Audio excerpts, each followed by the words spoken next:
तो अभी तो क्रिकेट खेलता है गली मोहल्ले में, क्रिकेटर है, ठीक है जी। कल को आपको पता लगा वो डिस्ट्रिक्ट लेवल का प्लेयर हो गया, डिस्ट्रिक्ट में खेलने लगा।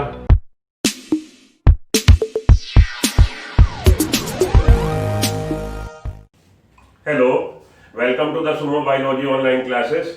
हम लोग क्लास 11 का पहला चैप्टर पढ़ रहे हैं, द लिविंग वर्ल्ड। उसमें हम लोग 2 लेक्चर ले चुके हैं। दोनों लेक्चर में हमने क्या पढ़ा था? पहले वाले लेक्चर में हमने पढ़ा characteristics of living being, living world क्या है, कैरेक्टरिस्टिक्स क्या है लिविंग बीइंग की, इसको डिस्कस किया था। और सेकंड वाले लेक्चर में हम लोगों ने बायोडाइवर्सिटी और बाइनोमियल नोमेनक्लेचर को डिस्कस किया। तो आज तीसरा लेक्चर है इसका। ये तीसरे लेक्चर के बाद चौथा लेक्चर और आपका चैप्टर हो जाएगा खत्म। उसके बाद आप फॉलो करते रहिएगा, क्योंकि चौथे लेक्चर के बाद आपको करीब 150 क्वेश्चन का मैं डिस्कशन दूंगा यहीं पे पैनल पे ही। आपको 150 क्वेश्चन आपके सॉल्व करवा दूंगा, जिससे आपकी प्रैक्टिस हो जाएगी। तो ये तो पहले चैप्टर में हुआ, लेकिन आगे से जो लूंगा मैं क्लासेस, सेकंड चैप्टर या थर्ड चैप्टर, तो आखिरी में आके इकट्ठे एक साथ नहीं लूंगा मैं आपके क्वेश्चंस, बल्कि साथ के साथ एक चैप्टर, एक वाला जो टॉपिक है उसके साथ ही लेता हूँ। ठीक है, तो चलिए थोड़ा सा अपनी स्ट्रेटेजी को फिर से हम लोग मतलब वो कर लेते हैं और आगे उसी हिसाब से मेंटेन करेंगे। तो आज वाला जो टॉपिक है वो है क्लासिफिकेशन एंड टेक्सोनॉमी। आते हैं, चलिए। सिंस इट इज क्लासिफिकेशन या टेक्सोनॉमी की जरूरत क्यों है, पहली बात तो ये समझ लीजिए, फिर हम लोग समझेंगे कि क्लासिफिकेशन, टेक्सोनॉमी और सिस्टमैटिक्स में क्या फर्क है। तो सबसे पहली बात तो what is the need for classification. Classification is must to study the biodiversity of the world.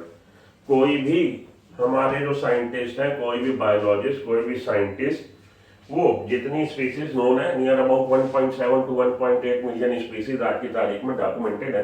It is almost impossible to study all the species individually. कि ये जितनी भी बायोडाइवर्सिटी है उसको कोई साइंटिस्ट स्टडी कर ले, ये इम्पॉसिबल सी बात है, क्योंकि 17 से 18 लाख मिलियन स्पीसीज को पढ़ पाना इम्पॉसिबल है। तो नीड इस चीज की है कि हम कैरेक्टराइजेशन, कैरेक्टर के आधार पे ऑर्गेनिजम्स को अरेंज कर दें डिफरेंट डिफरेंट ग्रुप में, और उस ग्रुप को पढ़ ले तो उस ग्रुप में आने वाले जितने भी ऑर्गेनिजम्स हैं उनके बारे में आपको एक आइडिया लग जाएगा कि इनकी क्या क्वालिटीज है। जैसे क्लास मेमेलिया हमने फॉर्म करी, और क्लास मेमेलिया में सर्टेन कैरेक्टर हम देख रहे हैं, जिन कैरेक्टर के आधार पे हम किसी ऑर्गेनिजम्स को मेमेलिया में रख रहे हैं। तो मेमेलिया के लिए हम लोग जानते हैं भाई, प्रेजेंस ऑफ मेमेरी ग्लैंड होनी चाहिए। मेमेरी ग्लैंड है तो मेमेलिया हो जाएगा। Hairs over the skin, skin में हेयर्स होंगे। 12 cranial nerves, presence of malleus interstates, middle ear, present diaphragm present होना, होम्योथर्मस एनिमल होना, 4 चैम्बर्ड हार्ट होना। तो ये कई सारे ऐसे कैरेक्टरिस्टिक्स हैं जो आप देखेंगे क्लास मेमेलिया में शो होते हैं, और जो उनमें आ रहे हैं क्लास मेमेलिया में, उनमें ये सब आपको कैरेक्टरिस्टिक्स देखने को मिलेगी।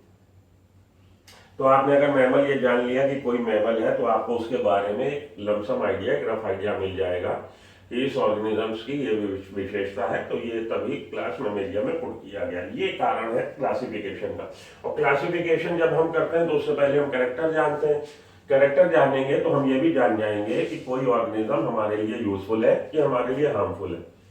तो शुरू में जब क्लासिफिकेशन किया गया, हमारे पूर्वजों ने जब इसको फॉलो करना चालू किया, तो उनका ये मोटिव रहता था कि वो ये जाने कि कौन सा ऑर्गेनिजम्स ह्यूमन बीइंग के लिए यूजफुल है और कौन सा ऑर्गेनिजम्स थ्रेटनिंग है, कि वो हमारे लिए एक तरह से कहिए कि चुनौती है।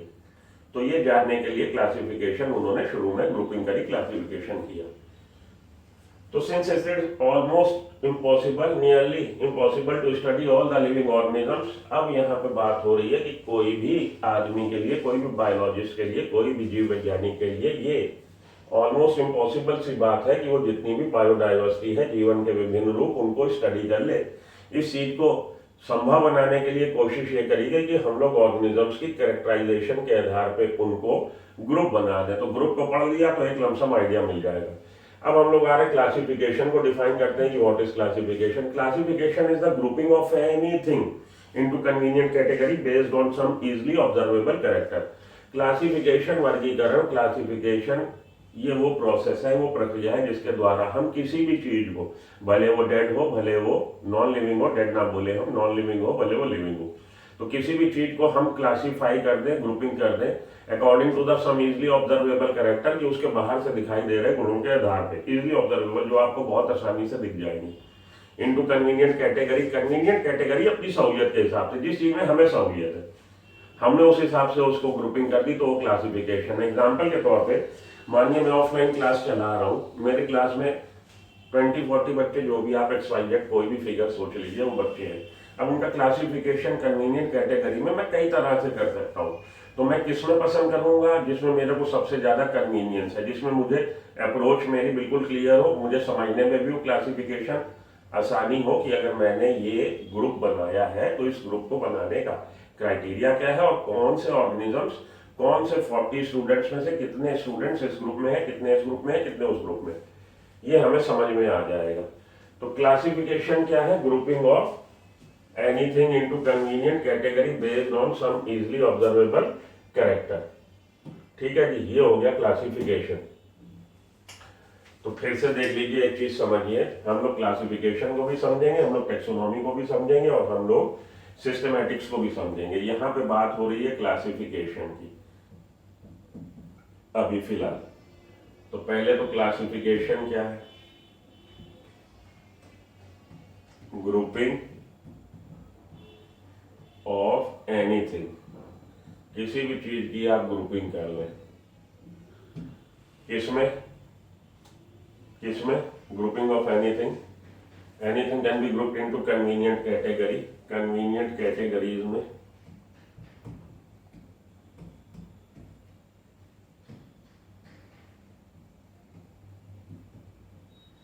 based on some easily observable character।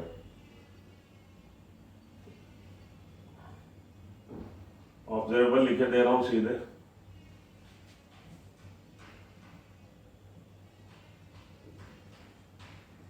ये हो जाएगा क्या जी, classification based on easily observable character.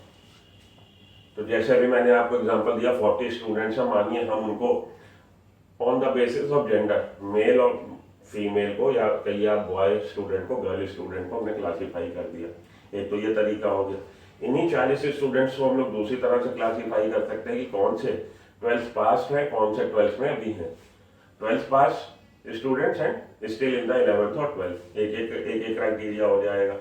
ठीक, एक क्राइटेरिया ये हो सकता है कि students with the height of near about 5.5 to 5.4 inches above the height of 5.5 and 5.4 and below the 5.4 criteria, वो जो बेंचमार्क हमने सेट किया कि 5.4 इंचेस से अबव के और 5.4 इंचेस से बिलो के, इस तरह से हमने क्राइटेरिया फॉलो किया और इस तरह से ग्रुपिंग कर ली। तो 3 ग्रुप तो हमने आपको देखिए बता दिए। मेरे पास वही 40 स्टूडेंट्स का बंच, उनको मैं क्राइटेरिया बदला, तो हमने इजीली ऑब्जर्वेबल कैरेक्टर, ये तीनों ही जो चीजें हैं, इनमें से 2 चीजें तो बिल्कुल इजीली ऑब्जर्वेबल है कि आप देख के ही बता दोगे कि मेल है कि फीमेल है, बॉय है कि गर्ल है, इजीली ऑब्जर्वेबल। दूसरी बात, आपको हाइट का, हाइट में भी आपको आइडिया मिल रहा है, लेकिन हाइट में फिर भी 5.4 अगर आपने क्राइटेरिया रखा है तो थोड़ा सा आपको 1-2 बच्चों में हो सकता है आपको उनसे डाटा मांगना पड़ेगा, भाई तेरी हाइट कितनी है, क्योंकि आपको ऑलमोस्ट 5.4 के अराउंड ही देखना है। और तीसरा जो हमने आपको क्राइटेरिया दिया 11th और 12th वाला कि 11th-12th में है कि पास आउट है, उसके लिए तो आपको उनसे ही पूछना पड़ेगा, उनसे डाटा कलेक्शन करना पड़ेगा। तो इसमें सबसे इजीली, सबसे कन्वीनियंट कैटेगरी कौन सी हो गई, जो पहली वाली थी कि हमारा जेंडर वाइज जो था, जेंडर से हमने कर लिया था, सबसे ये है तरीका टेक्सोनॉमी हमारा क्लासिफिकेशन का। Classification is the grouping of anything into convenient category based on some easily observable character. तो क्लासिफाई आपने कर लिया, ठीक है जी। इसके बाद आएगी अब टेक्सोनॉमी। अब पहले टेक्सोनॉमी उधर पढ़ ले, फिर इधर आते हैं कि क्या है टेक्सोनॉमी। तो क्लासिफिकेशन आप समझ गए, classification is the process by which anything is grouped into convenient category based on some easily observable character. चलिए अब हम लोग आते हैं, for example we easily recognize groups such as plants और एनिमल्स और डॉग्स, कैट्स और इंसेक्ट्स। कह रहा है कि हम बड़ी आसानी से पहचान लेते हैं, किनको, डॉग को पहचान लेंगे, कैट को पहचान लेंगे, एनिमल को पहचान लेंगे, इंसेक्ट्स को पहचान लेंगे, and the moment we use any of these terms we associate certain character with the organism। अब ये जो हमने ग्रुप बोले अभी, कैट है, डॉग है, एनिमल है, प्लांट है या इंसेक्ट है, ये जो ग्रुप है इनसे कुछ ना कुछ उनके कैरेक्टर के आधार पे बनाए गए ग्रुप। अगर मैं इंसेक्ट बोल रहा हूँ तो आपके दिमाग में कोई लिविंग ऑर्गेनिजम्स ऐसा आएगा जिसके 3 पेयर ऑफ ज्वाइंट अपेंडेजेस होंगे। इंसेक्ट की एक कैरेक्टरिस्टिक फीचर है 3 पेयर्स ऑफ ज्वाइंट अपेंडेजेस। तो अगर मैं इंसेक्ट टर्म यूज कर रहा हूं तो आपके दिमाग में इंसेक्ट की फोटोग्राफ आएगी कि इंसेक्ट इस तरह, एक बेसिक आपके दिमाग में रफ आउटलाइन है इंसेक्ट की। और जब डॉग की बात कर रहा हूँ तो बट ऑब्वियस है डॉग की ही बात आपके दिमाग में एक इंप्रेशन जो आ रहा है डॉग का ही आ रहा है। आपके दिमाग में लॉयन या आपके दिमाग में टाइगर या आपके दिमाग में काऊ का इमेज नहीं आएगी, डॉग की आएगी, क्योंकि डॉग के सर्टेन कैरेक्टर ऐसे हैं जिनके बारे में आप अवेयर हैं, आपको पता है कि डॉग में ये कैरेक्टर है। तो आपके डॉग, आपके माइंड में जो इमेज आ रही है आपकी आंखों के सामने, वो डॉग की ही आएगी। Obviously each of us see dog and cat. जब हम डॉग की या कैट की बात करेंगे तो डॉग या कैट की ही इमेज हमारे दिमाग में आएगी। Now if we were to think of Alsatian we know what are talking about. अब डॉग के बाद फर्दर हम थोड़ा सा डेप्थ में और जाए। हमने बोला जी हम आज आ रहे थे कोचिंग और मेरे पीछे 2 कुत्ते लग गए, 2 डॉग ने मुझे दौड़ा लिया। तो आपके दिमाग में पहले तो डॉग की इंप्रेशन आया। अब मैंने ये बात करी कि वो जर्मन शेफर्ड थे कि डर्नेशियन थे कि पामेरियन थे कि डॉबरमैन थे। तो जिनके जो स्टूडेंट मेरा इन ब्रीड्स के बारे में जानता है उसके दिमाग में वही ब्रीड का इंप्रेशन आएगा, जो नहीं जानता नहीं आएगा। लेकिन अल्सेशियन की जब हम बात कर रहे हैं तो जो स्टूडेंट्स अल्सेशियन से अवेयर हैं उनके दिमाग में अल्सेशियन का ही इमेज आएगी।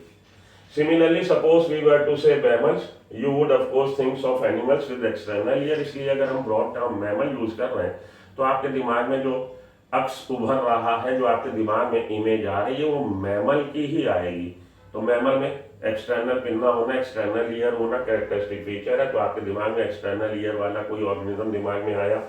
Body hair, presence of hair on the body, likewise in plants. और अगर हम प्लांट बोल रहे हैं तो आपके दिमाग में we would if we try to talk, अगर प्लांट की बात करें तो आपके दिमाग में प्लांट की इमेज आई। और प्लांट में फर्दर अगर मैं बोल रहा हूँ कि वीट का, मैं गेहूं के पौधे की बात कर रहा हूँ, तो आपके दिमाग में अगर आपने गेहूं का पौधा देखा है तो आपके दिमाग में गेहूं के पौधे की ही इमेज आएगी। इसलिए हम कह सकते हैं कि ये जितने भी टर्म लिए मैंने अभी नाम लिया, डॉग हो गया, कैट हो गया, प्लांट हो गया, एनिमल हो गया, वीट हो गया, ये सारे के सारे क्या बता रहे हैं? ये सारे के सारे कन्वीनियंट कैटेगरी, सहूलियत के हिसाब से बनाई गई वर्ग बता रहा कि हमारी सहूलियत है। हम कुत्ते की बात करते हैं तो कुत्ते की बात कर रहे हैं, सहूलियत के हिसाब से बनाई गई चीजें, जिससे कि हम अपनी सहूलियत के हिसाब से ग्रुप बना लिए और आपस में कम्युनिकेट करते समय उन्हीं के संदर्भ में बात कर लेते हैं। तो आपस में कम्युनिकेशन भी आसान हो जाता है और उन चीजों को समझना भी आसान हो जाता है।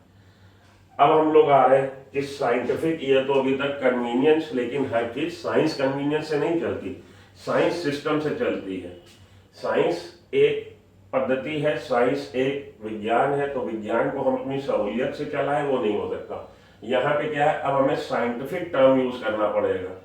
ये तो हमारी रोज बोलचाल की भाषा वाली बातें हो गई, लेकिन अगर साइंटिफिकली हम पढ़ना चाहे ऑर्गेनिजम्स को तो हमें साइंटिफिक टर्म को यूज करना पड़ेगा। तो यहाँ पे अभी हमने बोला था कन्वीनियंट कैटेगरी, साइंटिफिक टर्म इस कन्वीनियंट कैटेगरी का नहीं, कैटेगरी का टेक्सन हो जाएगा। कि हम जब क्लासिफिकेशन ऑर्गेनिजम्स का करेंगे तो वहां पे हम उसको कैटेगरी ना बोल के टेक्सन बोलेंगे। तो साइंटिफिक टर्म कैटेगरी के लिए हो गया taxa, plural taxa, singular taxon.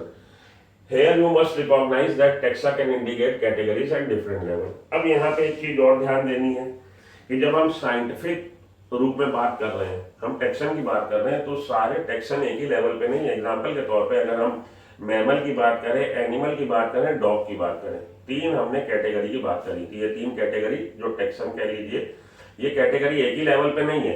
सबसे लोअर लेवल पे है डॉग, डॉग के ऊपर लेवल पे है मैमल, मैमल के ऊपर लेवल पे है एनिमल। क्योंकि जितने भी डॉग हैं वो सारे मैमल हैं, सारे मैमल डॉग नहीं है। All the mammals are not dog but all dogs are mammal. तो निचले लेवल पे कौन? डॉग। कि डॉग, जितने भी डॉग हैं वो मैमल्स हैं, लेकिन जितने भी मैमल्स हैं वो सारे के सारे डॉग नहीं है। मैमल्स में तो काऊ भी आ रही है, मैमल्स में तो टाइगर भी आ रहा, मैमल्स में तो डियर भी आ रहा। तो मैमल्स में आने वाले अलग अलग जो है वो उसके नीचे के लेवल के टेक्सन हो गए। तो अगर हम बात कर रहे हैं डॉग की, मैमल की और एनिमल की, तो ये तीनों ही टेक्सन बता रहे हैं, लेकिन लेवल अलग अलग है। Similarly animal, mammal and dog are all taxa. ये सभी अपने आप में टैक्सन है, मिला के taxa plural. But you know that a dog is mammal, लेकिन हम जानते हैं डॉग जो है मैमल है और मैमल जो है एनिमल है। इसलिए हम देख रहे हैं कि सबसे निचले लेवल पे अगर हम बोल रहे हैं ये लेवल अलग अलग है, तो मानिए पैसा, पैसे से रुपया और रुपये से बैंक, ये मान लीजिए रिजर्व बैंक। तो सबसे निचले लेवल पे कौन? पैसा। पैसा रुपए में आ रहा, रुपए पैसे में नहीं आ रहा, और रुपया reserve bank. Therefore, animals, mammals and dogs represent taxa at different level. इसलिए हम कह सकते हैं कि जब हम बात कर रहे हैं एनिमल की, डॉग की या मैमल की, तो ये टैक्सा रिप्रेजेंट कर रहा है, लेकिन अलग अलग लेवल पे। हेंस बेस्ड ऑन कैरेक्टरिस्टिक, अब जो डेफिनेशन आ रही है वो डेफिनेशन हमारी टेक्सोनॉमी को बता रही है। इसलिए हम कह सकते हैं hence based on characteristics living animals can be classified into different taxa eight different level. Hence based on characteristic, लक्षणों के आधार पे all living organisms can be classified, उनको क्लासिफाई कर सकते हैं into different taxa eight different level. इसलिए हम कह सकते हैं टेक्सोनॉमी क्या है? Taxonomy classification of living organism. वहां था classification of anything, grouping of anything. Taxonomy क्या है? टेक्सोनॉमी है classification of living organisms at different taxa depending upon their characteristic at different taxa into different taxa and different level. तो एक बार अब देखिए, चले वहीं पे जहां से आ गए थे क्लासिफिकेशन, तो आप समझ चुके। अब हम लोगों ने क्या समझना है? अब हम लोगों ने समझना है टेक्सोनॉमी की। टेक्सोनॉमी क्या है? टेक्सोनॉमी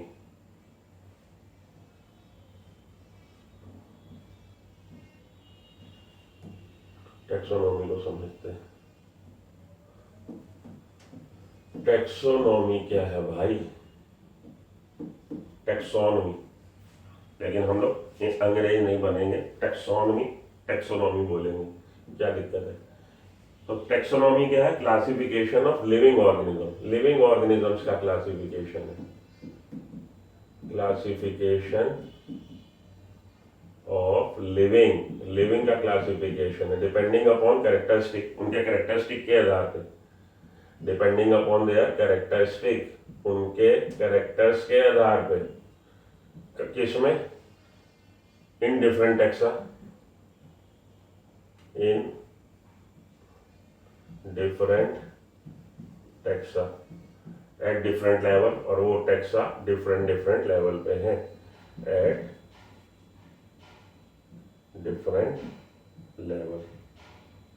ये हो जाएगी हमारी टेक्सोनॉमी। तो क्लासिफिकेशन क्या था? Grouping of anything into convenient category based on some easily observable character. वो था हमारा क्या जी? क्लासिफिकेशन। देखिए फिर से लिखूं, साफ साफ लिख दूं।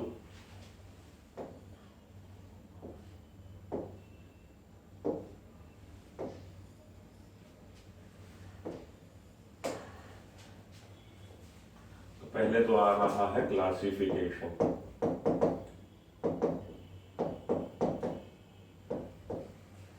Grouping of anything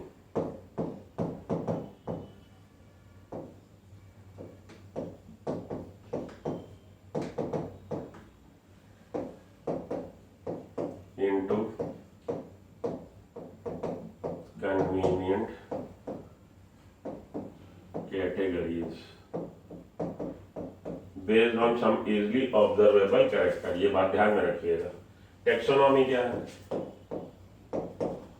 taxonomy classification of living being, living का केवल होगा,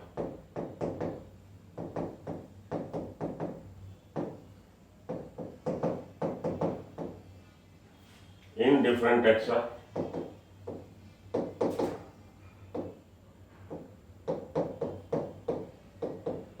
eight different level.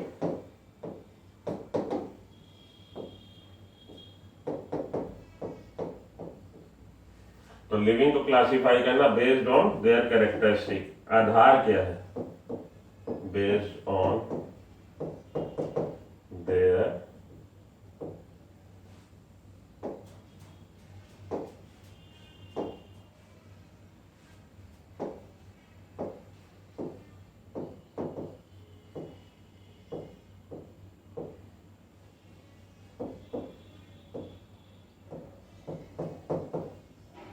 Characteristics character लिख दिया, ये हो जाएगा आपका टेक्सोनॉमी, क्लासिफिकेशन लिविंग का, उनके कैरेक्टर के आधार पे डिफरेंट टेक्सन में डिफरेंट लेवल पे।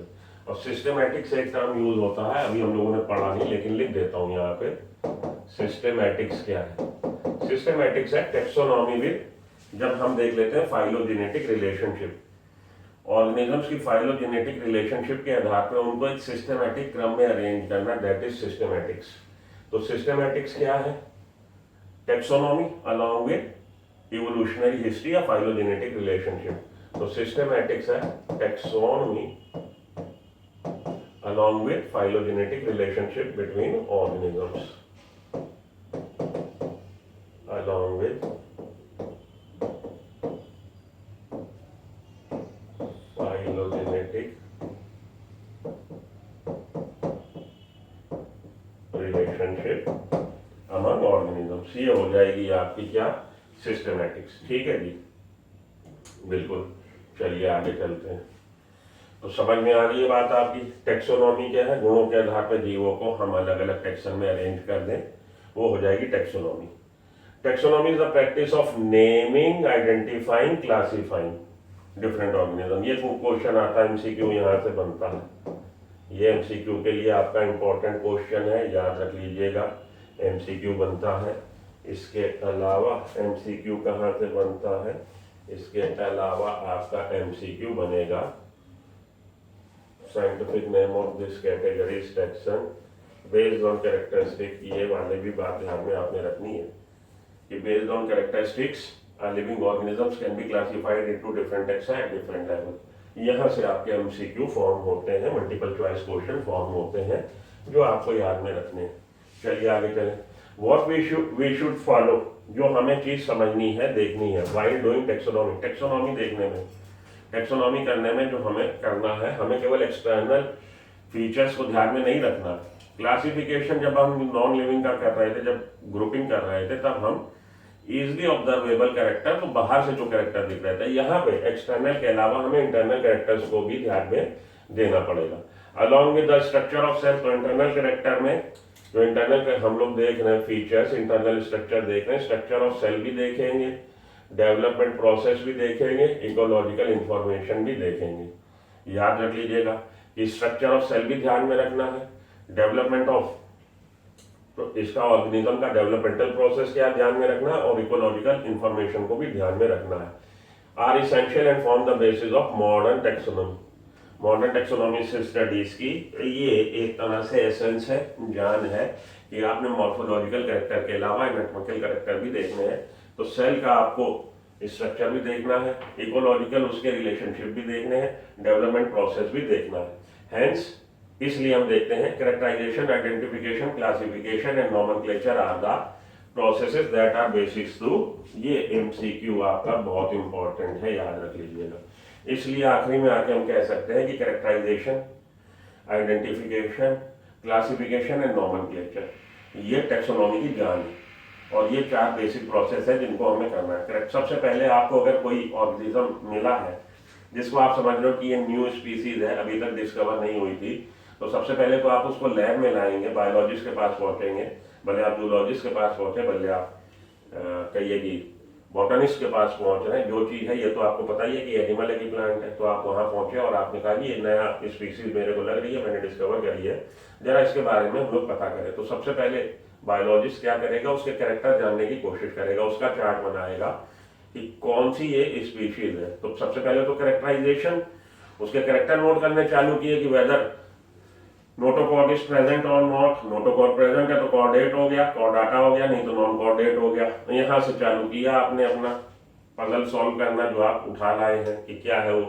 कॉर्डेट में आ रहा तो अब उसका पाइसेस है कि एम्फीबियन है कि रेप्टाइल है कि एव्स है कि मैमल है। उसके कैरेक्टर के आधार पर हम इस तरह से सेग्रीगेट करते हुए उसको कैरेक्टर नोट करेंगे, और आखिरी में आके जब कैरेक्टर हमने बिल्कुल कैरेक्टराइजेशन कर लिया, तब हमने उसको आइडेंटिफाई कर लिया कि कौन सा आ रहा है, ऑर्गेनिज्म जो है ये मैमल है कि रेप्टाइल है।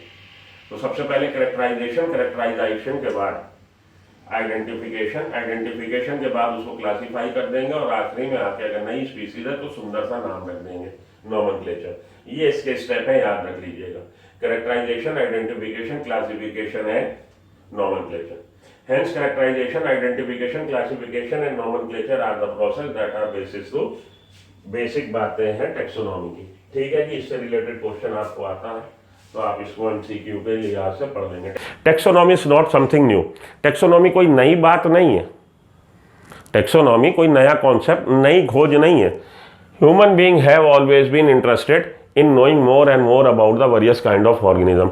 हमारे पूर्वज ह्यूमन बीइंग शुरू में, हमारे पूर्वज, हम लोग ह्यूमन बीइंग शुरू से इस बात को लेके बड़ा इंटरेस्टेड था कि हम ऑर्गेनिजम्स के बारे में ज़्यादा से ज़्यादा जाने। क्यों जाने? अरे भाई जाने, जब हम ऑर्गेनिजम्स को जानेंगे तभी तो हम ये जानेंगे कि कौन से ऑर्गेनिजम्स हमारे लिए कई एडवांटेजियस हैं, हमारे लिए लाभदायक हैं, उनके बारे में हमें जानने को मिलेगा। और कौन से ऑर्गेनिजम्स हमारे लिए खतरा हो सकते हैं, मतलब ये कहने का कि कौन से ऑर्गेनिजम्स हमसे हम फ़ायदा ले सकते हैं और कौन से ऑर्गेनिजम्स हमको नुकसान पहुंचा सकते हैं। किन ऑर्गेनिजम से हम फूड वगैरह ले सकते हैं, भाई दूध वगैरह उनका ले लिया या उनका मीट खा लिया। कौन से ऑर्गेनिजम्स ऐसे हैं जिनसे हमें बचा के रखना है, सांप वाप से आप बच के रहेंगे। तो ऑर्गेनिजम्स के बारे में अपने चारों तरफ जो बायोडाइवर्सिटी मिल रही है, जब हम उसके बारे में जानेंगे, जब जानेंगे तभी तो हम उसका इस्तेमाल कर पाएंगे, तभी तो उसका हम अपने फ़ायदे के लिए, नफ़े नुकसान के लिए क्या चीज़ हमारे लिए फ़ायदेमंद है और क्या चीज़ हमें नुकसान दे सकती है। तो ऑर्गेनिजम्स के बारे में जानना, ये जो बार बार मैं उधर जा रहा हूँ, AC चलाने गया था इन अर्ली डेज। अच्छा हाँ, आइए वापस। ऑर्गेनिजम्स के बारे में जानना बहुत ज़रूरी है। ऑर्गेनिजम्स के बारे में जब हम जानेंगे तब हम उसको अपने हिसाब से मैनिपुलेट कर सकते हैं, यूज़ कर सकते हैं, particularly with reference to their use, own use. तो शुरू में जो हम लोग के पूर्वज रहे वो भी टेक्सोनॉमी के बारे में, मतलब टेक्सोनॉमी साइंटिफिक तरीके से तो नहीं कर रहे थे, लेकिन वो भी ऑर्गेनिजम्स के बारे में जानना चाहते थे, ज़्यादा से ज़्यादा जाने। तो कैरेक्टराइजेशन कर रहे थे, उनके कैरेक्टर जान रहे थे। कैरेक्टर जानेंगे तभी तो जानेंगे कि ये हमारे लिए फ़ायदेमंद है कि नुकसानदेह है। In early days human being needed to find sources of their basic need. शुरू में जो आदमी की अप्रोच थी वो भाई क्या अप्रोच थी कि हमारी बेसिक एमिनिटीज़ पूरी होती रहे, हमारी आधारभूत आवश्यकता पूरी होती रहे। आधारभूत आवश्यकता क्या है? रोटी, कपड़ा और मकान। रोटी, कपड़ा और मकान जीने के हैं 3 मुकाम कि जीने के लिए 3 चीज़ें चाहिए, फूड, क्लोथिंग एंड शेल्टर। रोटी, कपड़ा और मकान। जब तक सिविलाइज नहीं हुआ था आदमी पूरी तरह से कहिए, तब भी उसको इन सब चीज़ों की ज़रूरत थी। तो बहुत टाइम पहले से ही ये प्रोसेस, हालांकि इतने साइंटिफिक तरीके से नहीं हो रहा था, लेकिन टेक्सोनॉमी कोई नई बात नहीं है। ह्यूमन बीइंग के पूर्वज, हम लोग के जो पूर्वज रहे, वो भी ये काम करना चाहते थे। वो ये काम इसलिए करना चाहते थे ताकि ऑर्गेनिजम्स के बारे में जाने, और जब जानकारी होगी तो जानकारी का अपने मन माफिक आप इस्तेमाल कर सकते हो कि भैया हिरन मार के खा लो, इसका मीट बढ़िया है। ठीक, आगे चलिए। Hence the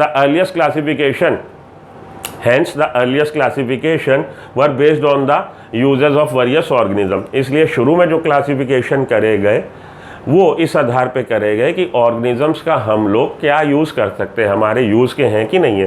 human being were since long not only interested in knowing more about different kinds of organisms and their diversities but also the relationship among them। तो ह्यूमन बीइंग शुरू से इंटरेस्टेड थे organisms के बारे में जानने में कि ऑर्गेनिजम्स के कैरेक्टर क्या हैं, कैसे बिहेव करते हैं, हम उनका यूज़ अपने लिए कर सकते हैं कि नहीं कर सकते। ना केवल ऑर्गेनिजम्स के बारे में जानने के but also the relationship among them, लेकिन साथ में ये भी जानना चाहते थे कि उनका आपस में कुत्ते का बिल्ली के साथ क्या रिश्ता, क्या रिलेशनशिप है।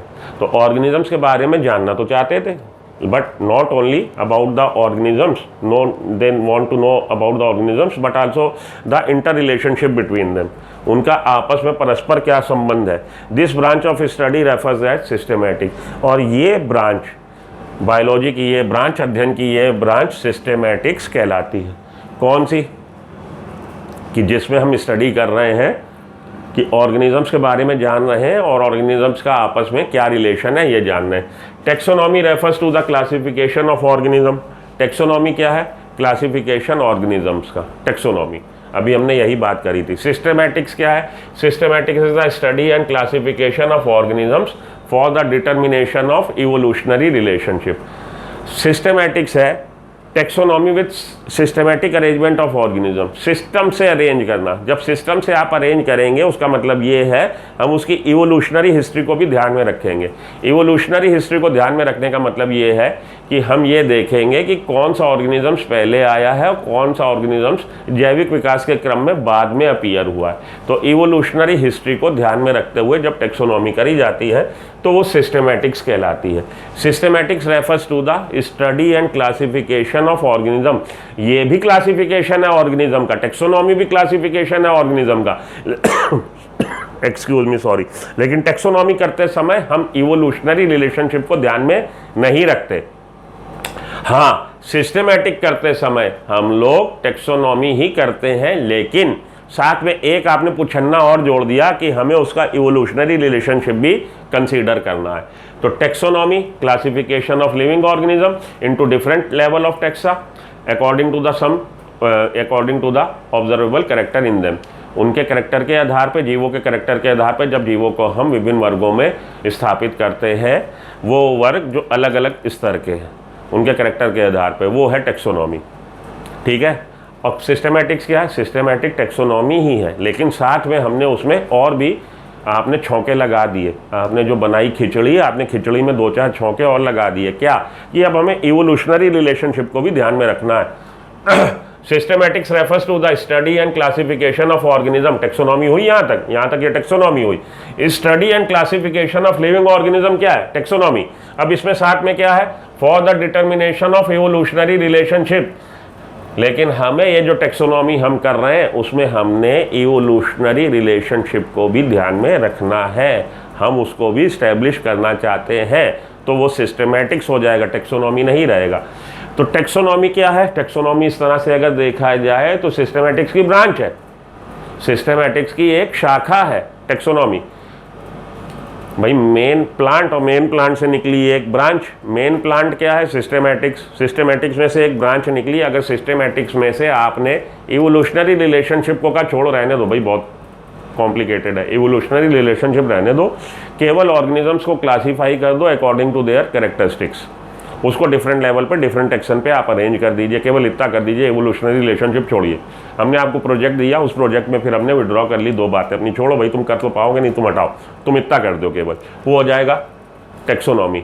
और अगर टेक्सोनॉमी के साथ आप सिस्टमैटिक रिलेशनशिप, इवोल्यूशनरी रिलेशनशिप को भी कंसीडर करेंगे, उसको भी फॉलो करेंगे, हो जाएगा systematic. Study the relationship of organism. Relationship organisms की कौन सी? Evolutionary relationship. Involve in the classification and naming. Taxonomy में क्या कर रहे हैं हम लोग? क्लासीफाई कर रहे हैं ऑर्गेनिज्म को और उसका नामकरण कर रहे हैं। Involve in the classification, naming and phylogenetic. Cladistic छोड़ दीजिए, आप उलझ जाएंगे। क्लासिफिकेशन क्या है? In systematic classification, naming and phylogenetics. Phylogeny भी, फाइलोजिनी क्या होता है? फाइलोजिनी होता है study of evolution of an organism और study of evolution of a species, that is phylogeny. जैव विकास के इतिहास को पढ़ना phylogeny. Does not deal with, ये बात भी छोड़ दीजिए, हटाइए, केवल उतना रट लीजिए, काम आपके आएगा। तो अभी तक हम लोगों ने क्या पढ़ा? अभी तक हमने पढ़ा, आइए जरा देख ले। देखिए 2-3 बातें हैं जो बच्चा कंफ्यूज होता है, आप लोग के लिए जानना जरूरी है। तो एक टर्म यूज हो रहा है क्लासिफिकेशन, एक टर्म यूज हो रहा है क्लासिफिकेशन, एक टर्म यूज हो रहा है टेक्सोनॉमी, और एक टर्म यूज हो रहा है सिस्टमैटिक्स। इसको लेके बच्चा कंफ्यूज रहता है, जहां तक मुझे आइडिया। अगर आप नहीं कंफ्यूज है, वेल एंड गुड, आप राजा बेटा है। लेकिन अगर आप कंफ्यूज है तो आपकी कंफ्यूजन मैं दूर करना चाहता हूं, कर देता हूं, कोशिश करता हूं। क्लासिफिकेशन क्या है? ग्रुपिंग ऑफ एनीथिंग, किसी भी चीज को। तो क्लासिफिकेशन है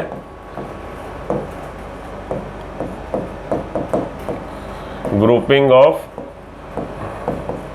एनीथिंग। अरे एनीथिंग का मतलब एनीथिंग, फूड भी हो सकता है आपका, फूड आपका इंडियन प्रिपरेशन का, इंडियन कुजीन का, कि आपका जंक फूड, चाइनीज, चाऊ माऊ, आप उसमें फूडिंग की भी तो आपने क्लासिफिकेशन कर दिया। तो आप किसी भी चीज़ का क्लासिफिकेशन कर दें, grouping of anything into convenient category based on some easily observable character. ठीक है, इतना मत लिखवाओ भाई बुढ़ापे में। Grouping of anything into convenient category, convenient हमारी सहूलियत है कि हम किस में कर दें। अब जैसे फूड का आपको अभी एग्जांपल दिया, तो फूड की हम और तरह से भी ग्रुपिंग कर सकते हैं। हम इस तरह से भी कर सकते हैं, भाई ये स्पाइसियस फूड है कि आपका बिल्कुल सात्विक भोजन, तो सात्विक भोजन और आपका मांसाहारी भोजन, उस तरह नॉन वेज में भी कर सकते हैं। तो फूड के ग्रुपिंग हम चाइनीज़ कुजीन है कि इंडियन कुजीन है, ठीक है जी। तो कई तरह से आप, भाई फ्राइड है कि नॉन फ्राइड है, वो भी ग्रुपिंग हो जाएगी फूड का कि ये फ्राइड फूड है, डीप फ्राई है, पराठा है पंजाबी था बिल्कुल तड़का लगा के, कि ये सत्तू है, कि फ्राइड है कि नॉन फ्राइड है। तो इस तरह से भी हो सकता है। तो grouping of anything into convenient category based on some easily observable character, that is classification. And what is taxonomy?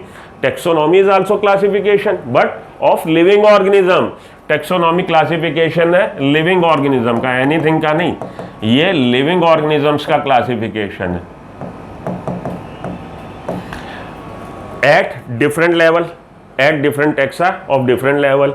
तो यहाँ पे कन्वीनियंट कैटेगरी नहीं है। अब हम लोग देखेंगे टेक्सोनॉमी में वो कैटेगरीज प्री डिसाइडेड है, हमने यहाँ पे खुद बना ली अपनी सहूलियत के हिसाब से। सहूलियत आपको कई तरह से मैंने समझा दी, किसी भी चीज़ को अपनी सहूलियत के हिसाब से। जैसे कि मैंने आपको एक एग्जांपल यही दिया कि जो ऑफलाइन स्टूडेंट्स मेरे पास आ रहे हैं, ऑफलाइन स्टूडेंट्स जो मेरे पास आ रहे हैं, उनको हम कैसे कन्वीनियंट कैटेगरी, तो कन्वीनियंट कैटेगरी कई तरह की अभी आपको एग्जाम्पल दिया। यहाँ पे हमारी मनमर्जी नहीं चलेगी, वो मनमर्जी के लिए बांध दिया गया कि भैया यही कैटेगरीज हैं, प्री डिसाइडेड कैटेगरीज हैं। कौन कौन सी? टेक्सोनॉमी में 7 ऑब्लिगेट कैटेगरीज है। सबसे निचले लेवल पे है स्पीसीज, स्पीसीज के ऊपर लेवल पे है जीनस, जीनस के ऊपर लेवल पे है फैमिली, फैमिली के ऊपर लेवल पे है ऑर्डर, ऑर्डर के ऊपर लेवल पे है क्लास, क्लास के ऊपर लेवल पे है फाइलम, एनिमल के केस में, और प्लांट के केस में डिवीजन, और उसके ऊपर के लेवल पे है किंगडम। तो ये 7 ऑब्लिगेट कैटेगरीज कहलाती हैं टेक्सोनॉमी की। तो टेक्सोनॉमी क्या है? Taxonomy is the classification of living organism eight taxonomy is the classification of living organism into different taxa based on the characteristics। उनके कैरेक्टरिस्टिक्स के आधार पर डिफरेंट टेक्सा में अरेंज कर देना लिविंग ऑर्गेनिज्म को। वो टेक्सा जो डिफरेंट लेवल पे, टेक्सा एट डिफरेंट लेवल, उनमें जब अरेंज कर देते हैं दैट इज टेक्सोनॉमी। तो टेक्सोनॉमी के लिए आपके स्टेप क्या है? टेक्सोनॉमी के लिए स्टेप है आपके कैरेक्टराइजेशन, आइडेंटिफिकेशन, आइडेंटिफिकेशन के बाद क्लासिफिकेशन एंड नोमेनक्लेचर। ये आपके हो जाएंगे टेक्सोनॉमी के प्रोसेस के स्टेप। सिस्टेमैटिक्स क्या है? सिस्टेमैटिक्स है taxonomy along with evolutionary relationship, taxonomy along with evolutionary relationship, that is the systematics। Systematics is the arrangement in system, systematic arrangements of organism। systematic arrangement करना है different taxa में based on their evolutionary relationship। तो evolutionary relationship को ध्यान में रखते हुए जब हम taxonomy करते हैं वो कहलाती है systematics। ये है तीनों में फ़र्क, तीनों का फ़र्क आप मेरे ख्याल से अब समझ गए होंगे। ठीक है जी, तो चलिए जहाँ से आए थे वापस वहीं चलें। आइए, द वर्ड सिस्टमैटिक्स, ये वर्ड सिस्टमैटिक्स डिराइव कहाँ से हुआ? Word systematics is derive from the Latin word systema से डिराइव्ड हुआ है, which means systematic arrangement of organism, जिसका मतलब है कि ऑर्गेनिज्म को सिलसिलेवार क्रम से, सिस्टम से, व्यवस्थित क्रम से अरेंज करना। लीनियस यूज सिस्टमा नेचुरे, बहुत इंपॉर्टेंट लाइन है ये वाली, आपकी इंपॉर्टेंट लाइन है, एमसीक्यू बन सकता है आपके नीट में। ये वाला आपका बहुत इंपॉर्टेंट है, एमसीक्यू बन सकता है आपके नीट में। The Linnaeus used systema naturae as the title of his publication, the scope of systematics was later enlarge to include identification. ये बोल रहा है कि लीनियस ने टर्म यूज़ किया था सिस्टमा नेचुरे, और अपनी एक बुक उन्होंने सिस्टमा नेचुरे नाम से पब्लिश करी थी। लीनियस यूज सिस्टमा, अभी हम लोगों ने पढ़ा है लास्ट उसमें कि 1758 में इसका 10th एडिशन आया सिस्टमा नेचुरे का, जिसमें इन्होंने 4326 एनिमल स्पीसीज़ को डॉक्यूमेंट किया था। और उसके बाद से जितने भी नाम दिए गए हैं एनिमल्स के, उसको हम लोगों ने रिकॉग्नाइज़ किया, उसको हम लोगों ने थम्स अप दिया है, उसको कबूल कर लिया। उससे पहले के कबूल नहीं किया। तो Linnaeus use Systema नेचुरे as the title of his publication. The scope of systematics was later enlarged to include the identification, nomenclature and classification. Systematics का स्कोप बढ़ा दिया गया और सिस्टमैटिक्स में हम लोगों ने इंक्लूड कर लिया है identification, nomenclature and classification. Systematic takes into account evolutionary relationship. देखिए रेड इंक से मैंने हाईलाइट कर रखा है कि सिस्टमैटिक क्या है, हमारा टेक्सोनॉमी विद इवोल्यूशनरी रिलेशनशिप।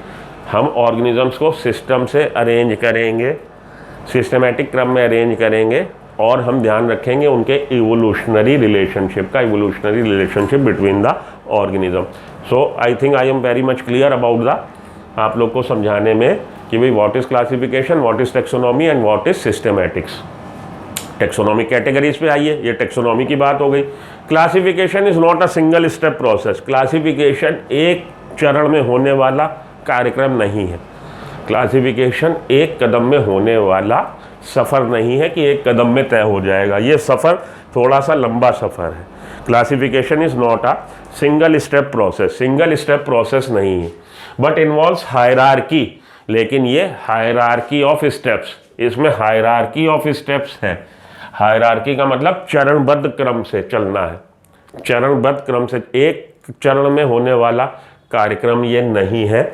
इसके लिए हमें चरणबद्ध क्रम से चलना पड़ेगा। हायरार्की ऑफ स्टेप्स है in which each step represents a rank, जिसमें कि हर स्टेप एक रैंक को, एक कैटेगरी को रिप्रेजेंट कर रहा। Since the category is a part of overall taxonomic arrangement, classification is a not a single step, एक कदम पे होने वाला कार्यक्रम नहीं है, but it involves hierarchy of step. लेकिन इसमें हायरार्की ऑफ स्टेप्स है, कई चरण है, तो इसमें हायरार्की ऑफ स्टेप्स है। हायरार्की क्या होती है अभी आपको समझाता हूँ, सब्र करो। Hierarchy of steps in which each step, hierarchy of step है जिसमें हर चरण, हर स्टेप, हर कदम रिप्रेजेंट्स अ रैंक, एक रैंक का एक कैटेगरी है। ठीक है। Since the category is a part of overall taxonomic arrangement, अब ये जो एक रैंक या एक कैटेगरी है, ये क्या है, ये ओवरऑल कुल जमा पूंजी हमारी टेक्सोनॉमिक अरेंजमेंट का पार्ट है। It is called the taxonomic category, इसलिए इस कैटेगरी को हम टेक्सोनॉमिक कैटेगरी बोल रहे हैं। ये वाला स्टैंजा, ये वाला पैराग्राफ बच्चे बड़ा परेशान होते हैं, इसको आप फिर से समझो। बोला classification is not a single step process, एक स्टेप में होने वाला प्रोसेस नहीं है, but it involves hierarchy of step. इसमें हायरार्की, कई सारे चरणबद्ध क्रम है, and each step represents a taxon, और हर स्टेप सिंस द हर step each step represents a taxon और category rank. Since the category, हर स्टेप जो है कैटेगरी को रिप्रेजेंट कर रहा, और कैटेगरी क्या है, कैटेगरी ओवरऑल टेक्सोनॉमिक अरेंजमेंट का हिस्सा है। Category is a part of overall taxonomic arrangement, तो इसलिए ये जो हर स्टेप है, हर कैटेगरी, वो टेक्सोनॉमिक कैटेगरी हो गई। It is called the taxonomic category and all the categories together constitute the taxonomic hierarchy, और जितनी भी ये कैटेगरी है ये टेक्सोनॉमिक हायरार्की बना रही है। क्लियर? नहीं, फिर से बताता हूँ। Classification is a not a single step process, एक स्टेप में होने वाला प्रोसेस नहीं है, but it involves the hierarchy of step, ये चरणबद्ध तरीके से होने वाला प्रोसेस है, एक स्टेप में होने वाला प्रोसेस नहीं है। And each step represents a category, और कह लीजिए कि आप ग्रुप, और ये जो चरण है, हर स्टेप जो है एक कैटेगरी को, एक रैंक को, एक ग्रुप को बता रहा है। रैंक का मतलब पद, कैटेगरी का मतलब वर्ग। अब हर स्टेप जो है एक कैटेगरी को बता रहा, and category is the part of overall taxonomic arrangement, और कैटेगरी जो है इसकी कुल जमा जो इसका रिप्रेजेंटेशन आ रहा है, क्या आ रहा है भाई, टेक्सोनॉमी, तो इसलिए हर स्टेप टेक्सोनॉमिक कैटेगरी हो गया। It is called the taxonomic category and all taxonomic categories together constitute the taxonomic hierarchy. आइए अब हम हायरार्की की तरफ चलें कि हायरार्की क्या होती है, उसको आपको एग्जांपल देकर समझाते हैं। उससे पहले समझिए हायरार्की क्या होती है। A step in which things और organisms are arrange according to their importance. ये हायरार्की क्या है भाई, अ प्रोसेस, सिस्टम, कोई ऐसा तरीका इन विच थिंग्स, हम चीज़ों को अरेंज कर सकते हैं या ऑर्गेनिजम्स को अरेंज कर सकते हैं अकॉर्डिंग टू देयर इंपॉर्टेंस, उनकी इंपॉर्टेंस के आधार पे। ठीक है जी। तो आइए अब हम लोग एक बार फिर से इस बोर्ड पे आते हैं और हायरार्की को समझते हैं। सबसे पहले तो आप टेक्सोनॉमी को समझिए कि टेक्सोनॉमी क्या बोल रहा taxonomy is not a single step process. Single step process नहीं है, not a single step process, ठीक। But it involves hierarchy of step, लेकिन इसमें कई सारे स्टेप्स हैं, हायरार्की ऑफ स्टेप्स है, चरणबद्ध तरीके से चलना है। And each step represents a rank और कैटेगरी। अब हर स्टेप इसमें, ईच स्टेप किसको रिप्रेजेंट कर रहा है? ईच स्टेप रिप्रेजेंट कर रहा है या तो रैंक को, पद को एक, या कैटेगरी को रिप्रेजेंट कर रहा है, ठीक है जी। शुरुआत उसने करी कि taxonomies are not a single step process, it involves a hierarchy of step and each step represents a rank और कैटेगरी। अब ये जो कैटेगरी हमने बना दी, हायरार्की बना दी, कैटेगरी, ये जो कैटेगरी है, each category is a step in the hierarchy and overall arrangement is called hierarchy. Overall arrangement इसका जो हो रहा है उसको हम हायरार्की बोल रहे हैं, और हर स्टेप कैटेगरी को बोल रहा है। इसलिए हर स्टेप पे ये जो हायरार्की बन गई है, ये हर स्टेप पे एक कैटेगरी है, और ये टोटल क्या है? ये हायरार्की है, हायरार्की। तो ये हर स्टेप किसका हो गया हिस्सा? टेक्सोनॉमिक कैटेगरी का हिस्सा हो गया ये हर स्टेप एक टेक्सोनॉमिक कैटेगरी है, हर स्टेप। क्योंकि ये कैटेगरीज ओवरऑल, इनकी जो कैटेगरीज या रैंक क्या बना रही हैं? ये बना रही हैं हायरार्की ऑफ टेक्सोनॉमी। तो ये हर स्टेप एक कैटेगरी, ये हर स्टेप क्या हो गया? टेक्सोनॉमिक कैटेगरी हो गया, हर स्टेप टेक्सोनॉमिक कैटेगरी हो गया। Taxonomy is not a single step process but it involves a hierarchy of step.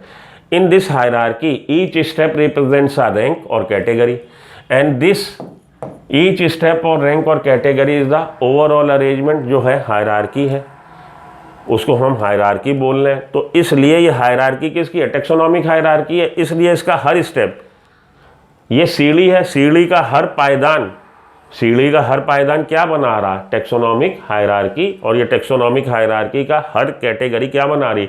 Taxonomic category. ये टेक्सोनॉमिक कैटेगरी है, ये भी टेक्सोनॉमिक कैटेगरी है, ये भी टेक्सोनॉमिक कैटेगरी है, ये भी टेक्सोनॉमिक कैटेगरी है, बट एट डिफरेंट लेवल। अब हम आते हैं हायरार्की पे कि हायरार्की क्या है। हायरार्की उसने बोला when you arrange anything living और non living, anything arrange according to its ascending order of importance. जब आप किसी भी चीज़ को उसके चढ़ते क्रम में व्यवस्थित करें उसके इम्पोर्टेंस के आधार पे, तो उसको हम लोग बोल रहे हैं हायरार्की। एक एग्जांपल समझिए, मानिए कि यहाँ पे एक पॉलिटिशियन है, कोई ऐसा बंदा है आपके कम्युनिटी में जो पॉलिटिशियन हो। भाई आप देखें वो हर समय पॉलिटिक्स करता रहता है, तो वर्कर, ये अभी एक पॉलिटिक्स करने वाला पॉलिटिशियन, कल को वो कोई पार्टी ज्वाइन कर लेगा, पॉलिटिकल पार्टी, और पार्टी वर्कर हो जाएगा। तो अब उसकी इंपॉर्टेंस थोड़ी सी बढ़ गई, पार्टी वर्कर हो गया, उसने अपने एमएलसी के चुनाव लड़े, एमएलसी हो गया, एमएलसी के बाद वो एमएलए हो गया, एमएलए के बाद वो एमपी हो गया, एमपी के बाद वो चीफ मिनिस्टर हो गया, और चीफ मिनिस्टर के बाद हो सकता है हो जाए। तो यहाँ पे ये हायरार्की है। इस हायरार्की में सबसे निचले स्टेप पे सबसे कम इम्पोर्टेंस वाला रैंक पद, ये चढ़ते क्रम में जब अरेंज हो गया हायरार्की। अब एक चीज़ और देखते हैं, एक एग्जांपल और देखिए चलिए, जिससे आपको क्लियर हो जाएगा व्हाट इज़ हायरार्की। दूसरा एग्जांपल ये मान लीजिए कि कोई आपकी जानकारी में हो क्रिकेटर, कोई बंदा आपके कम्युनिटी में, कोई आपकी सोसाइटी में क्रिकेटर, तो अभी तो क्रिकेट खेलता है गली मोहल्ले में, क्रिकेटर है, ठीक है जी। कल को आपको पता लगा वो डिस्ट्रिक्ट लेवल का प्लेयर हो गया, डिस्ट्रिक्ट में खेलने लगा, डिस्ट्रिक्ट लेवल का प्लेयर हो गया, जैसे मेरे कानपुर लेवल का प्लेयर हो गया, फिर वो स्टेट लेवल खेलने लगा, रणजी ट्रॉफी खेलने लगा, नेशनल लेवल पे खेलने लगा, रणजी ट्रॉफी, दिलीप ट्रॉफी खेलने लगा, नेशनल लेवल का प्लेयर हो गया। फिर वो पता लगा जी आईपीएल में सिलेक्ट हो गया, उसको आईपीएल में खरीद लिया, आईपीएल में खेलने लगा, मुंबई इंडियन का प्लेयर हो गया। फिर पता लगा जी वो अपने इंडिया में खेलने लगा, इंडियन प्लेयर हो गया, फिर इंडियन प्लेयर के बाद हो सकता है वो इंडियन प्लेयर का कैप्टन हो जाए। तो ये भी हायरार्की है according to the increasing order of its importance. ये भी हायरार्की, ये हायरार्की है। तो हायरार्की क्या होती है, अब आप समझ गए, मल्टीपल स्टेप प्रोसेस है, not a single step process. और इसमें हर स्टेप पे आपको मिल रहा है रैंक, रैंक अलग अलग है। सबसे निचले लेवल पे जो रैंक है वो रैंक आप कहो कि सबसे कम महत्व की है। जैसे जैसे हम ऊपर चढ़ते हैं महत्व बढ़ता चला जाता है। और ये जो हायरार्की बनती है इसमें देखिए ना आप, ये जो सीढ़ी बन गई, सीढ़ी के सबसे निचली पायदान पे कौन है, सबसे कम इंपॉर्टेंस का, उससे ऊपर उससे ज़्यादा इंपॉर्टेंस, उससे ऊपर। तो ये ओवरऑल क्या है, ओवरऑल है टेक्सोनोमिक हायरार्की। और हायरार्की का हर स्टेप किसको बता रहा है, कैटेगरी। तो ये ओवरऑल हर स्टेप क्या है, टेक्सोनोमिक कैटेगरी। हर स्टेप है टेक्सोनोमिक कैटेगरी, ओवरऑल ये क्या है, टेक्सोनोमिक हायरार्की। ठीक, तो ये टेक्सोनोमिक कैटेगरी हर लेवल पे, हायरार्की में हर लेवल पे क्या है, हर लेवल पे एक टेक्सोनोमिक कैटेगरी है। ये बात अलग है कि टेक्सन, ये हर एक टेक्सन है लेकिन उनका लेवल अलग अलग है। ये सबसे ऊंचले लेवल का टेक्सन है, ये उसके निचले लेवल का टेक्सन है, ये उसके निचले लेवल का टेक्सन है।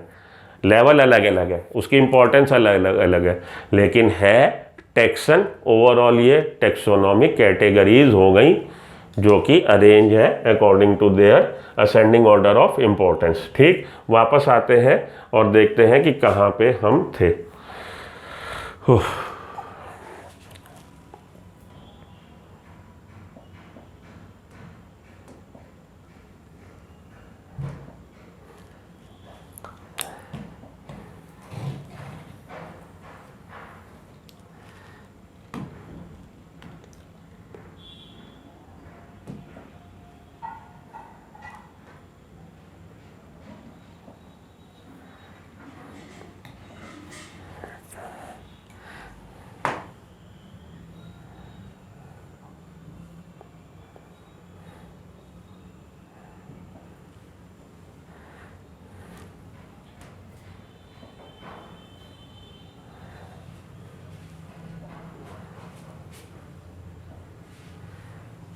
हाँ जी, चल रहा था हमारा टेक्सोनोमिक कैटेगरी। देखिए फिर से पढ़ते हैं इसको, थोड़ा सा यहाँ पे आप डावाडोल हुए होगे, मुझे पता है। फिर से कोशिश करता हूँ क्योंकि उधर मैं समझा के आया हूँ टेक्सोनोमिक कैटेगरी क्या होती है, फिर से उसको बात करते हैं। Classification is not a single step process. समझ में आ गई बात, क्लासिफिकेशन जो है सिंगल स्टेप प्रोसेस नहीं है, but it involves hierarchy of step. लेकिन इसमें हायरार्की है, ये एक कदम में होने वाला प्रोसेस नहीं है, हायरार्की ऑफ स्टेप है। इन विच ईच स्टेप, जिसमें कि हर स्टेप एक रैंक को, एक कैटेगरी को बता रहा। तो ये जो हायरार्की बन गई कि सबसे निचले लेवल पे स्पीसीज, उसके ऊपर लेवल पे जीनस, उसके ऊपर के लेवल पे फैमिली, उसके ऊपर के लेवल पे ऑर्डर। तो ये मैं उसको स्टेप वाइज वो बना रहा हूँ, लैडर बना रहा हूँ। लैडर नहीं है ये, लैडर आपको समझाने के लिए बता रहा हूँ कि यहाँ पे स्पीसीज, उसके ऊपर के लेवल पे जीनस, उसके ऊपर के लेवल पे फैमिली, ऑर्डर, क्लास। ठीक, classification is a not a single step, उसमें कई सारे स्टेप है, but involves hierarchy of step. Hierarchy का मतलब आप समझ गए, जब आप चीज़ों को अरेंज करें according to their ascending order of importance, hierarchy of steps in which each step, हर स्टेप जो है एक रैंक को प्रेजेंट कर रहा है, एक कैटेगरी को प्रेजेंट कर रहा है।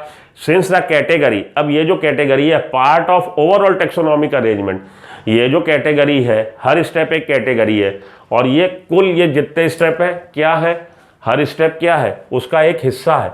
तो सीढ़ी का डंडा उसका सीढ़ी का हिस्सा है। Since the category is a part of overall taxonomic arrangement, it is called the taxonomic category. ये टेक्सोनोमिक कैटेगरी है and all categories constitute the taxonomic hierarchy. और इन सबको अगर हम देखेंगे तो ये टेक्सोनोमिक हायरार्की है। Each category refers to as unit of classification. इसमें से हर कैटेगरी, ये कैटेगरी भी यूनिट ऑफ क्लासिफिकेशन है, ये कैटेगरी भी यूनिट ऑफ क्लासिफिकेशन है, ये कैटेगरी भी यूनिट ऑफ क्लासिफिकेशन है। मतलब स्पीसीज भी यूनिट ऑफ क्लासिफिकेशन है, जीनस भी यूनिट ऑफ क्लासिफिकेशन है, उसके बाद फैमिली भी, ऑर्डर भी, क्लास भी, और हमारा फाइलम भी, सब यूनिट ऑफ क्लासिफिकेशन है। In fact represents a rank. हर इसमें से एक यूनिट ऑफ क्लासिफिकेशन है और हर कोई इसमें से रिप्रेजेंट कर रहा किसको, रैंक को, and it is commonly termed as taxon. और इसलिए इसको हम लोग, ये जो यूनिट ऑफ क्लासिफिकेशन है, हर कैटेगरी को हम टैक्सन बोलते हैं।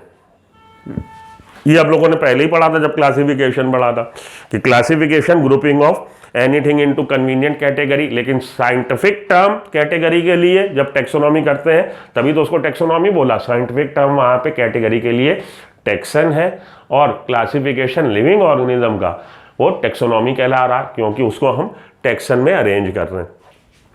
Represents a taxon commonly called taxon. ठीक है जी, आया समझ में। Taxonomic categories and hierarchy can be illustrated by an example. Taxonomic category या हायरार्की को समझाने के लिए एक एग्जांपल देते हैं।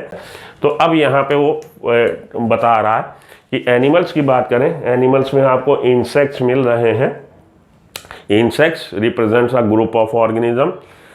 एनिमल के एक ऐसे ग्रुप को हम लोग इंसेक्ट के तौर पे रिकॉग्नाइज करते हैं जिनके लिए कैरेक्टर डिफाइन है कि उनमें 3 जोड़ी जॉइंट अपेंडेजेस होंगे, 3 पेयर्स ऑफ जॉइंट लेग्स होंगे। इसलिए जो भी ऑर्गेनिज्म एनिमल हमको with 3 pairs of joint legs मिल रहे हैं उनको हम इंसेक्ट्स में पुट करते हैं, क्लास इंसेक्टा में पुट करते हैं।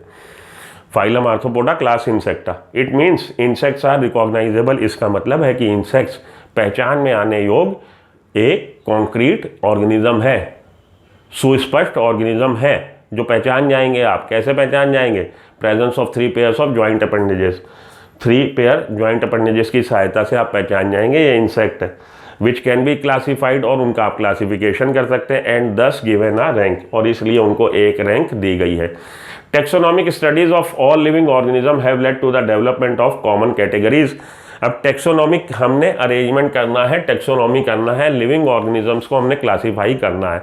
तो ईजिली ऑब्जर्वेबल कैरेक्टर के आधार पे तो कर रहे हैं, लेकिन कन्वीनियंट कैटेगरी नहीं है, हमारी मनमाफिक नहीं है कि इसको रख दो भौंकने वाला, इसको रख दो ना भौंकने वाला, इसको रख दो उड़ने वाला, इसको रख दो ना उड़ने वाला। इस हिसाब से नहीं करेंगे, हमारे मनमाफिक नहीं होंगी। वो प्री डिसाइडेड कैटेगरीज हैं, लेट टू द डेवलपमेंट। वो डिसाइड कर ली गई कि भाई जब भी हम एनिमल्स को क्लासीफाई करेंगे तो 12th के लेवल पे, नीट के लेवल पे, आपके लेवल पे हम ये 7 कैटेगरी, 7 ऑब्लिगेट कैटेगरीज की बात करेंगे। हालांकि इसमें बाद में और कैटेगरीज, सब फाइलम और आपकी सब स्पीसीज, मतलब ये सब क्लास और भी जुड़ गई कैटेगरीज, लेकिन अपने लेवल पे 12th के लेवल तक हमें 7 ऑब्लिगेट कैटेगरीज को डिस्कस करना है।